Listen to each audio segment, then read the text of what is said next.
The World Income Database released a chart on the gains of the top 1% since 1980. And this goes into, what percentage of the income is taken by the top 1%. And you can compare the U.S. to other relatively modern nations. So take a look at this. This is quite telling. In Russia, wildly unequal Russia, with the oligarchs, the top 1% has 20% of the wealth. Wow. Excuse me, not 20% of the wealth. That's actually not true. 20% of the income. They make 20% of the national income. They have way more of the wealth. Same in the U.S. But it's also 20%. The U.S., they have 20% of the national income. Top 1% has 20% of the national income in the U.S. Now, the last time we were at this point, right before the Great Recession.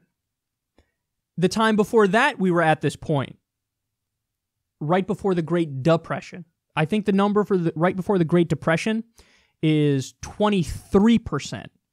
So the top 1% took home 23% of the income. Isn't that amazing? Top 1% basically took a quarter of the income home. And then with that, how massively unequal it is, the game stops. Because you don't have people who have enough money to keep buying the goods that the so-called captains of industry are producing. So when regular folks can't afford to get anything, well, then the economy grinds to a halt and we're all fucked and there's a giant crash. Which is why there's an argument to be made that extreme income inequality isn't even good for the people who are the beneficiaries who are super wealthy. Because eventually the whole fucking bubble bursts and everything goes to shit, and then you're better off if you just had steady, consistent, small growth as opposed to giant, growth where you're taking home 20% of the income in the top 1%. Now, go down and look at these other countries, because this is so goddamn telling. In Britain, the top 1% has 14% of the income. China, fucking 14%. Canada, 14%. Taiwan, 11%, Sweden, 9%, Australia, 9%, South Korea, 11%, Singapore, 14%, Norway, 8%, Finland, 7%. So notice something here. The countries that are more social democratic countries, like look at Denmark and the Netherlands at the bottom there. They went from 5% to 6%. Netherlands has stayed steady, 6% to 6%.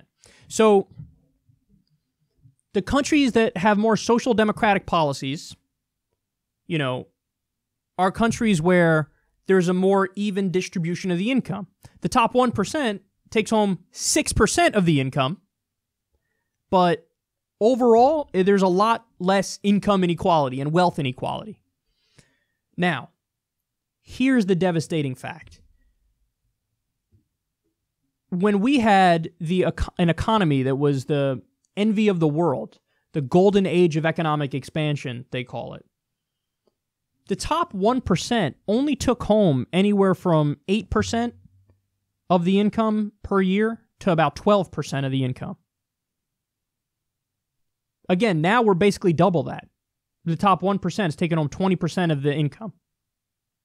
So, in other words, for an economy to be steady, you obviously need efficient regulation of the marketplace to stop the rampant fraud and abuse.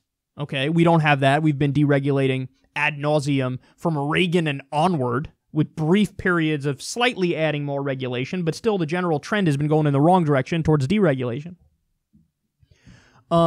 You need regulation, and you also need a better income distribution.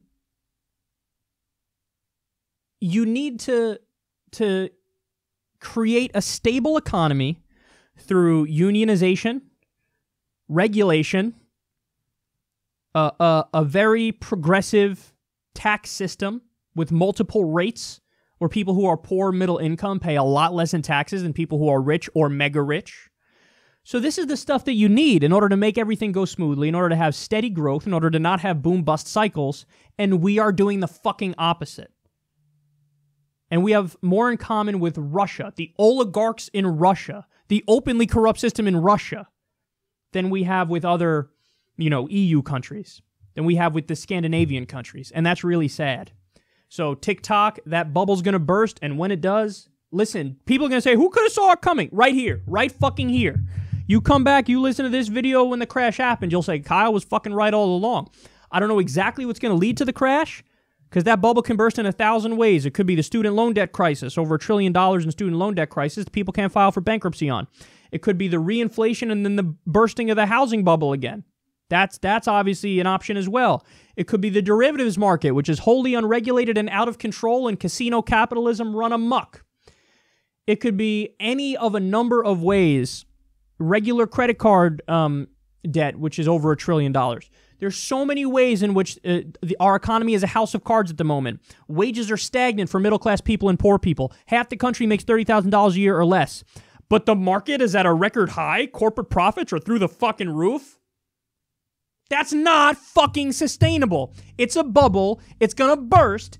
We know it's going to burst. I'm telling you right now, and I'm telling you the answer is, the solution is, regulate the economy, strong unions, regulate Wall Street, I should say, but yes, regulate the economy as well, strong unions, strong progressive tax system, and a better income distribution. We know what the answers are, and I'm giving you the answers right now. But when the bubble bursts, they're going to go, oh, who could have seen this coming? And wow, what a shock. And we don't know what the answers are. Maybe the answer is we didn't deregulate enough. We didn't give enough money to the rich. Wait for it, because those talking points are coming when the crash happens.